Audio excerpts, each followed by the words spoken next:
Hey friends, how are you? I am sitting in the car waiting for Dahlia to have her hour surgery. I mean, therapy. So I'm going to make up for lost time and do our Bible study. I wasn't able to do it Saturday and Sunday, so this is going to be a long one, okay? So I've decided that you really don't have to have this book, even though it's fantastic. But if you want to just sit back and listen, it's quite all right too.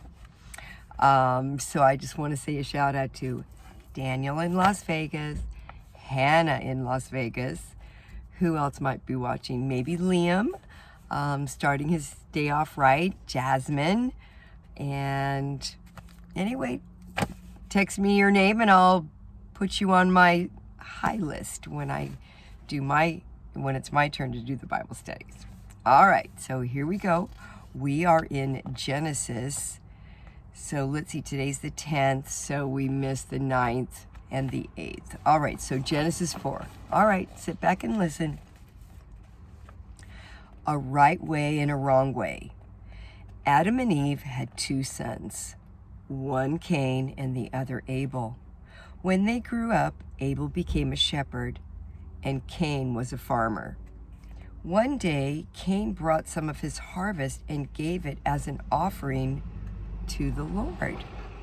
Abel too brought an offering, the firstborn lamb of one of his sheep. And guess what? The Lord said to Cain, the Lord was pleased with Abel's offering, but he wasn't very happy with Cain's offering. And Cain got furious. Then the Lord said to Cain, "Why are you so angry? If you had done the right thing, you would be happy. Be careful. Sin is stalking at the door." Do you guys remember what the word sin means? Remember, it's an archery term that just means, it's very simple. It just means miss the mark. It doesn't mean anything other than that. So we're always not hitting the bullseye and not doing the exact perfect thing. So don't think that,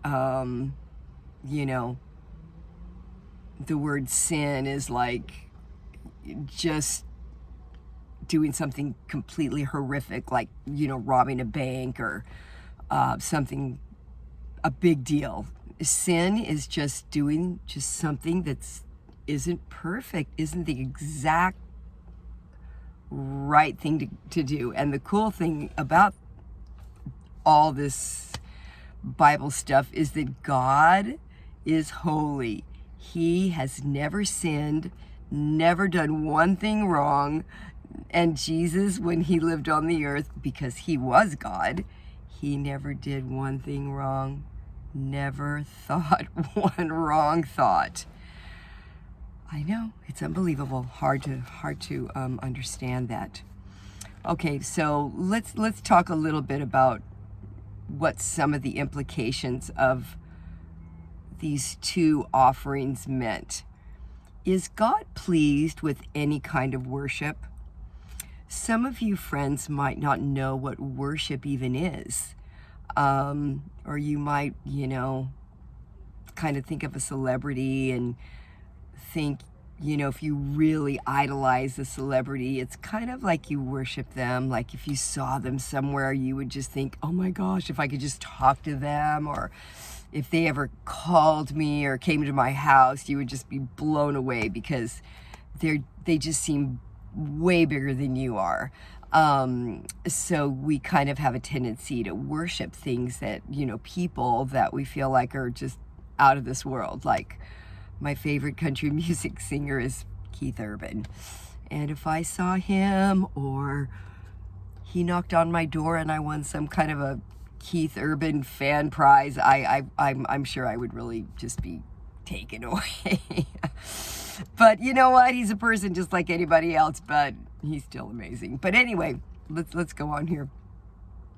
Some people think that we can worship God any way we want. And by the way, God deserves worship.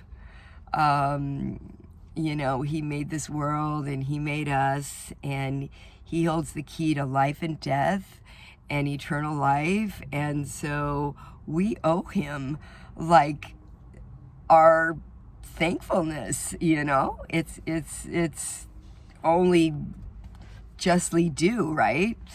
So although God has given us the freedom to show our adoration to him in different ways, false acts of worship that only look impressive on the outside could be really an insult to God. We should always show honor and respect when we worship God. Think of how you would act if you were allowed to go right into the throne room of a king. Or let's just say, I was going to say the president, but sort of not feeling it for the president we have now. So going to visit him to me wouldn't be a very big honor. Let's just forego this comment right here.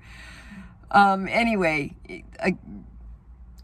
if you went into somebody that had authority, you would want to go in and kind of just go in with a humble heart. So God is the King of Kings, and when we go before him to worship him, we should always prepare ourselves by making sure that we have the right attitude and that our hearts are clean.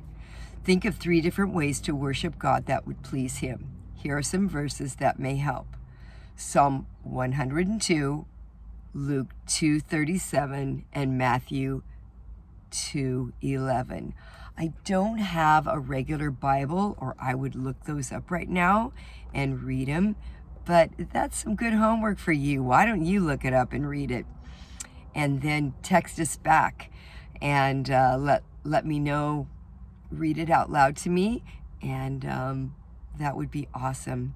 Psalm 102, Luke 2:37, and Matthew 2:11. And the verse for the day is, God is a spirit, and his worshipers must worship in spirit and in truth. And that's John 4:22. And real quick, let's go back to Cain and Abel. It looks like Abel brought like something more precious to him, like a firstborn lamb of his sheep, and that like was more of a sacrifice to give than Cain. Maybe Cain just brought like a piece of corn and said, hey, here you go, God, hope you like it. And you know, the whole thing is really, God doesn't need to eat anything, or he doesn't need anything to survive. But what he does like is when we talk to him and we worship him. Like, he likes that. It's kind of like, you know, when you give your mom a hug and you just tell her, oh, I appreciate you, or your dad, and you just, like, for no other reason, just tell them that you really appreciate who they are and how much love they give you every day. Like, that's kind of a way we tell our parents we love them, and it's kind of a way to worship. So anyway, that is January 8th. I'm going to stop this video and go to January 9th. Okay?